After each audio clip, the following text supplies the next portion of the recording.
we're going to be benchmarking this 15-year-old flagship GPU to see how it holds up with modern gaming in 2025.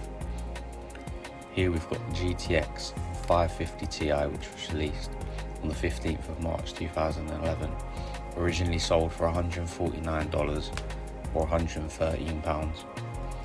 It's based on the Fermi architecture and built on a 40nm process. The model we've got here is an ASUS model with 1GB of GDDR5 memory. It's got a base clock of 100 MHz and draws 116 watts of power when used. I bought this one for £8 from CX here in the UK. The thermal paste has never been changed, so I decided to repaste it to keep the temps down. I've done a bit of a half-assed job because it was rock hard, this thermal paste, but I changed it and the temps are a lot better now. First game we're going to be benchmarking is GTA 5 Legacy Edition. We're running the game at 1080p normal settings at an average of 47 FPS, 1% lows of 4 and 0.1% lows of 2. Our main limitation was 1GB of VRAM we've got. If you bump down the resolution, you could higher the settings a little bit. There was quite a bit of stuttering, but that would reduce the longer you play. Overall, very playable on this 14-year-old GPU.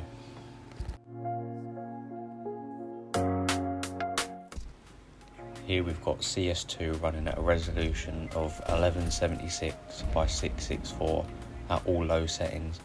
Now, it does look like a PS1 game, so don't expect to be joining any tournaments or anything.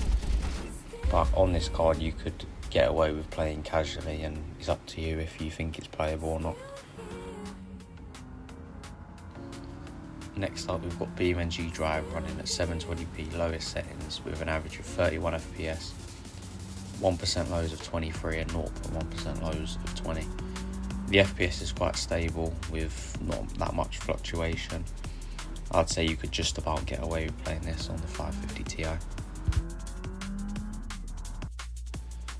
Next we've got Skyrim Special Edition running at 720p low at an average of 56 FPS, 1% lows of 28 and 0.1% lows of 17.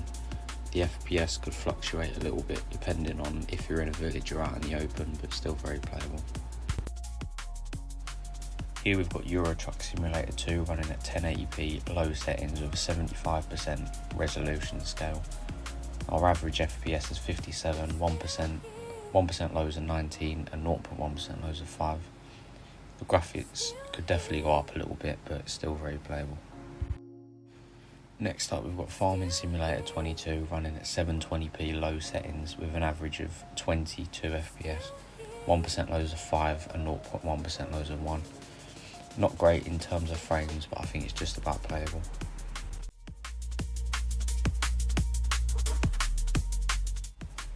Next up we've got Team Fortress 2 running at 1080p high settings with an average of 65 FPS, 1% lows of 13 and 0.1% lows of 4. Not surprising it's running this good as this game is very old, but regardless it's still good on this cheap card. Last but not least we've got The Sims 4 running at 1080p high settings at an average of 70 FPS, 1% lows of 19 and 0.1% lows of 12 with minimal stutters and slowdowns. Now that was a GTX 550 Ti in 2025. It could just about run modern-ish games on it. Still good value for £8.